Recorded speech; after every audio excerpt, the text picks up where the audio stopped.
Good evening, I'm Lisa Desjardins. John Yang is away. Tonight, prospects of an Israeli ground invasion into Gaza are rising. Israeli airstrikes continued to hit Gaza, as well as the West Bank, Lebanon, and Syria, where the bombings put 2 international airports out of commission.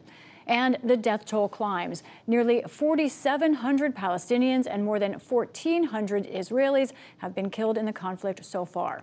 Sentiments about the war spilled over into the streets of world capitals today, from Paris, where thousands marched in a show of support for Palestinians, to Berlin, where large crowds gathered to support Israel and oppose anti-Semitism. For more on the unfolding conflict, Leila Milana Allen is in Tel Aviv with this report. A warning, this piece includes difficult images of war. In the West Bank, this house of worship now bears the scars of war.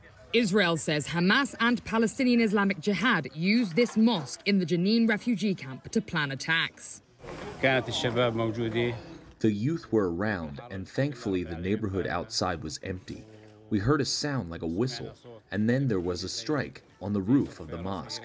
Israel also struck 2 mosques at a refugee camp in Gaza and 2 airports in Syria, where numerous Iranian proxy groups operate. Fires broke out on the northern border with Lebanon. Israel says it struck several Hezbollah targets after incoming missile fire. To the south, at the Egyptian Rafah border crossing, a second convoy of 19 aid trucks entered Gaza. They carried humanitarian supplies, but did not appear to carry any badly needed fuel. The UN's agency in Gaza said they would run out of fuel in 3 days without more and larger deliveries. They also warned that hospitals, already stretched to the limit, would no longer be able to operate at all. The Hamas-run Gaza Health Ministry said in a statement that the pace of aid will not change the reality of the medical response. I put this to IDF spokesman Lieutenant Colonel Peter Lerner. Why is it so slow for that aid to come in? So obviously it is Egypt that determines what goes in. We are concerned that that aid will go to Hamas for him to replenish, rebuild. On Sunday evening, authorities halted the convoy after they heard blasts nearby. The Israel Defense Forces said it was accidental fire from one of its tanks. In Israel, mourners at the Revivim kibbutz dug 10 graves for 10 neighbors killed in the October 7th terror attacks. It's unbearable. I have so many funerals to be in, and you know, I can't even be in all the funerals. You can see everywhere is graves, and everyone is dead. Monsters.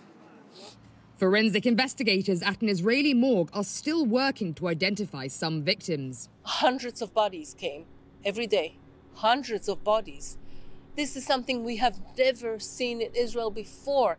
US forces have also seen attacks by Iran-backed militias in Iraq and Syria. And Houthi rebels in Yemen directed missiles towards Israel, which the US shot down. In response, the Defense Department said it would send the USS Eisenhower carrier strike group to the Persian Gulf instead of the Mediterranean Sea. The US will also send Israel additional missile defense systems and surface-to-air missiles.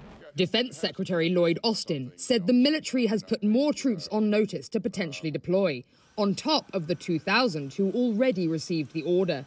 On CBS's Face the Nation, Secretary of State Antony Blinken said the US has consulted with Israel about its plans for a ground invasion, but did not say whether the US has asked Israel for a delay to let hostage negotiations continue. We give them our best advice. It's important, as we've said, not only what they do, but how they do it, particularly when it comes to making sure that civilians are as protected as they possibly can be in this crossfire of Hamas is making. For now, Israeli troops await their orders on the border with Gaza. Tanks poised for if and when a ground invasion is launched.